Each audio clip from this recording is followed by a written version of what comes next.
Азыркы кезде жашоо парадокска бай болуп калды. Азыр жашоо ушунчалык изобилие болуп калды, баары бар. Колбасадан баштап яхта, самолетко чейин сатып алсаң болот акчаң болсо. Бирок ошол эле убакта көптөгөн адамдар эчтекеге жетпей, столдун үстүндөгү калдыктар менен жашап калышты, мындай орой сөз менен айтканда. Анткени акчалары жок. Зарплата өтө аз, жалданма жумушта иштешет. Азыркы жашоонун дагы бир парадоксу MLM пайда болду. Бул өтө көп мүмкүнчүлүктөрдү бере турган бизнес. $600 баштап бир канча миңдеген долларга чейин жете турган айлыгы бар бул жумушта. Бирок буга көбүнчөсү ишенбейт. Бул ишенбегендердин өзүнүн проблемасы. MLMдин мүмкүнчүлүктөрү чексиз. Өтө көп акча зарабатывать этсе болот MLMден. Дагы бир парадокстун бири, ушундай сонун мүмкүнчүлүктөрү бар бизнес турса, аз эле убакытта сонун ийгиликке жете турган бизнеске ишенбей, көптөгөн адамдар башкалардын кыялдарын орундатып, башкалар үчүн кайрымдуулук жумуш кылып жүрүшөт. Башкача айтканда, башкаларга жалданып иштеп, өздөрүнүн кыялдарын унутуп коюшкан. Балким алар MLMде бизнес жөнүндө билбесе керек. Жок, алар билишет. Аз эле адамдар MLMде ийгиликке жетишет. Эмне үчүн көбүнчөсү MLMде ийгиликке жете алышпайт? Анткени рекрут эткенди билишпейт. Эң башкы ийгиликсиздик бизнести жаңы баштаганда эле башталат. Жаңы баштаган новичок мүмкүнчүлүктөрдү түшүнүп, сүйүнгөн боюнча тааныштарына, туугандарына көздөй жөнөйт сүйүнгөн боюнча. 4-5 тааныштарын айтат да, анда өзү да кандай кылып айтышты жакшы түшүнбөй туруп эле.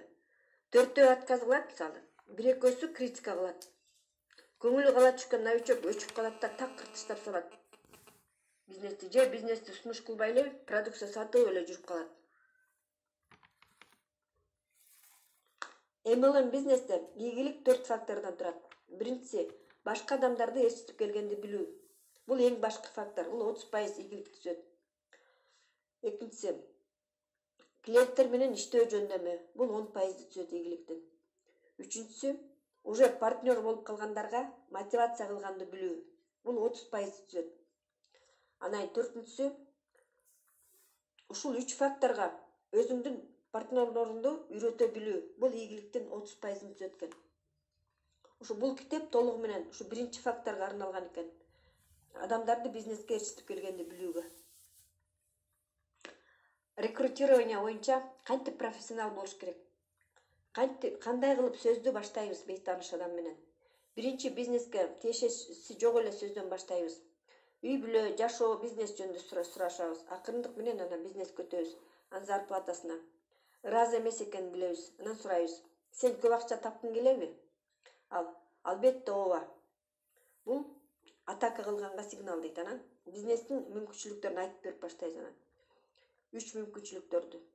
Мисалы, сапаттуу продукция, надежный компания, саякаттар, бонустар, звание, ушулардын баарын айтабыз да. Кээ бири муну 15 мүнөттө айтат, кээ бири 45 мүнөт болуп айтат да. Анан 15-мүнөттө биз биринчи кружокту чийип айтып бере баштаганда эле угуп аткан адамыбыздын өңү өзгөрүлөт. Кисло, саркастический, недовольный, утомленный болуп калат. Ортобузда көрүнбөгөн жагымсыз дубал пайда болот. Биз аны ишендиргенге үмүттөнүп дагы деле айтып бере беребиз. Кружокторду чийип, презентацияны айтып жүрөбүз. Угуп аткан адамыбыздын өңү өзгөрүлбөйт.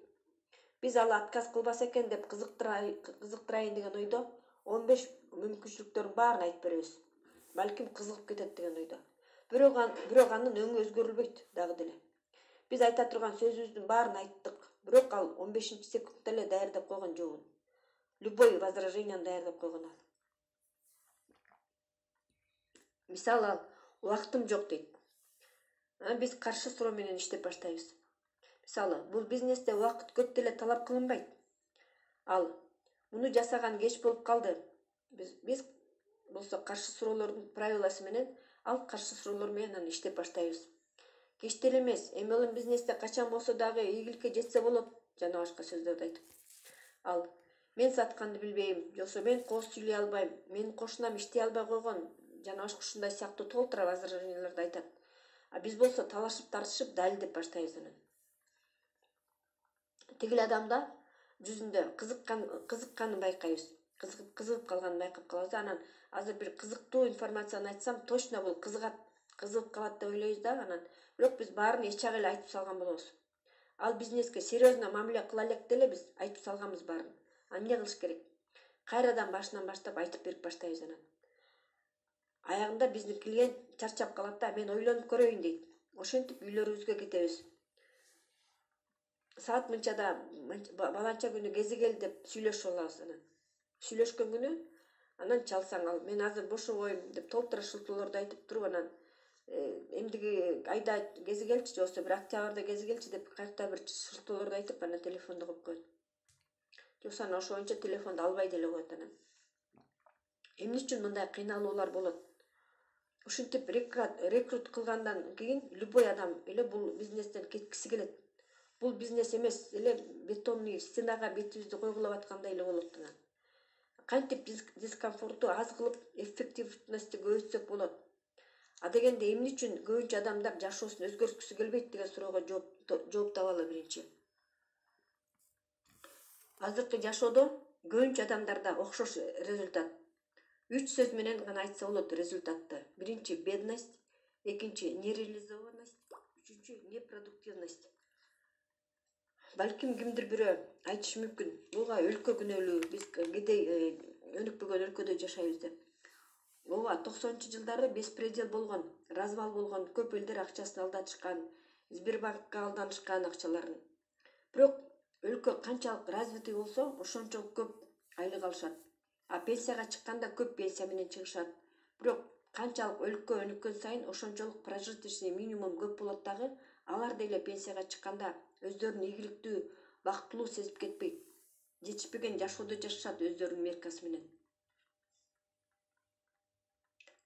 Адам жаш курагына жараша кыялдары өзгөрүп, энтузиазмы өзгөрүп турат экен. Адам 15 жашында өзүнүн кыялын билет, ишенет кыял ишке ашарына, кыялын орундатканга умтулуп турат, өзүнүн каалоолоруна ишенет. Бул энтузиазм точкасы. Анан бирок жаштык кез төөлүк эмес, бат эле 25-ке чыгып калат. Ата-энеси кийим алып бербей калат, тамак алып бербей калат. Окуусун бүтүп иштеп аткан болот. Күндө жумушка барат, акчасы ченелүү, үй бүлөсүн багыш керек. Ошентип энтузиазм түшө баштайт. Сомнение точкасына түшүп калат. Бул абалдан чыгып кеткенге аракет кылганга убакыт жок. Ал иштен бошобойт. 30 жашка чейин ал көп баштарын ооруткулары келбейт. Жашоо алдыда, кыялыма кийин деле жетем, ойноп күлүп алайын деп ойлошот. 23-тен 35-ке чейин убакыт жай өткөндөй болот. Менин жашоом алдыда деп жүрө берип, 35-ке чыкканын да билбей калат. 35-ке чыкканда адамдар өздөрүнө суроо берип башташат экен. Мен киммин? Менин үй бүлөм кандай жашайт? Мен жашоомдо эмне кылдым? Мен эмнени кыялданчу элем? Мен ушундай жашоону кааладым беле деп суроо берип башташат экен, ойлонуп. Ошондо адамзат эки лагерге бөлүнөт экен да ошол убакта. Биринчиси, мен мындай жашоону каалаган эмесмин. Мен эмне кылсам болот деп жолдорду издеп баштайт экен. Башкача кылышым керек деп аракет кылып башташат экен. Бирок булар азыраак болот экен да. Анан экинчи лагерь. Булар көбүнчөсү экен да, көбүнчөсү керек экен. Булар энтузиазм шкаласынан дагы төмөн түшүп кетишет экен. Бул точка раздражения. Точка раздраженияга түшүп калганда эчтекени өзгөртпөйт экен. Ошол эле жумушуна барышат, ошол эле айлыкты алышат. Башкача айтканда, жашоонун агымы менен агып кете беришет. Кыялын унутуп коюшат. Кыялы жок болсо каалоосу жок. Каалоосу жок болсо мотив жок. Мотив жок болгондон кийин энтузиазм жок адамда. 35-тен 45-ке чейин убакыт тез өтөт экен анан. 45-ке чыгып калды. Жашоосунун ушундай болуп калганына баарынан күнөөлөп баштайт экен. Президент, өлкө, депутаттар, Кудай, только не я деп. Телевизор көрүп, башкалардын жакшы жашоосун көрүткөн күнүгө. Дем алыш күндөрү паркка барып коюшу мүмкүн, пивоканага барып ичип, өздөрүнүн немесин унутуп ушинтишет экен да. Ошентип алар өздөрүнүн кыялдары жөнүндө эстебей деле калышат экен. Ошентип адам летаргический сонда болуп калышат экен. Ошентип 70-ке чыгат экен, эчтекеге умтулбай, каалоосу жок болуп ошентип. Ошондой жашоону өткөрүшөт экен көбүнчө адамдар. Ар бир адам канча жашта болсо дагы любой моментте жашоосун каалагандай жакка өзгөртө алат. Кеп президентте, өлкөдө, саясатта эмес, кептин баары сен кыялыңды унуткан жоксуңбу? Кептин баары ошондо экен. Буларды билгендин MLMга кандай тиешеси бар? MLMга иштегенде биз адамдарга сунуштап иштейбиз. мүмкүнчүлүктөрдү сунуштайбыз. А кимге сунуштайбыз? Элдин 10% бомж, алкоголиктер, хулигандар жана башка антисоциалдык адамдар экен. Биз буларга сунуштабайбыз. Бизге алардын кереги жок. 10% дагы алар ийгиликке жеткен адамдар. Аларга биздин эмелибизди айтпайбыз аларга дагы. 80% адамдар калды ошентип. Алардын 60% точка раздражениеда ошо биз айткан жанагы летаргический сонда жүргөндөр экен да. Раздражение точкасында жүргөн адамдар күнөөлөрдү издеген, өзүнүн кыялын унутуп койгон адамдар. Ошентип биз сунуштаган адамдардын көбүнчөсү өзүнүн каалоолорун унутуп коюшкандар. Алардын оюнун баары проблемаларга топтолгон. Ошондуктан биздин сунушубузга түшүнбөйт алар. Түшүнбөгөнүнө биз таң калбашыбыз керек. Адамда каалоо жок болсо жашоолорун өзгөрткүсү келбейт. Ошондуктан биз аларга сонун мүмкүнчүлүктөрдү айтып берип атсак дагы дубалга эле топ тургандай болот экенбиз. Рекрут кылуунун секрети. Биз аларга сунуш айтканда, аларда жашоосун өзгөрткүсү келгендей өздөрүнүн каалоосу пайда болуш керек. Адамда качан каалоо пайда болот? Адам энтузиазм точкасында турганда. Биз аны энтузиазм точкасына чыгарганга жардам беришибиз керек. Ошондо гана ал сизге бизнес партнер болгусу келет.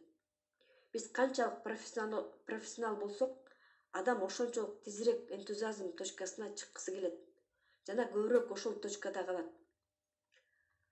Профессионалдуулукка практика кылып отуруп, опыт алып отуруп анан жетебиз. Ошентип биз адам менен жолуккан атабыз. Кезиге турган жерибиз башкалар алаксытпай турган тынч жер болуш керек.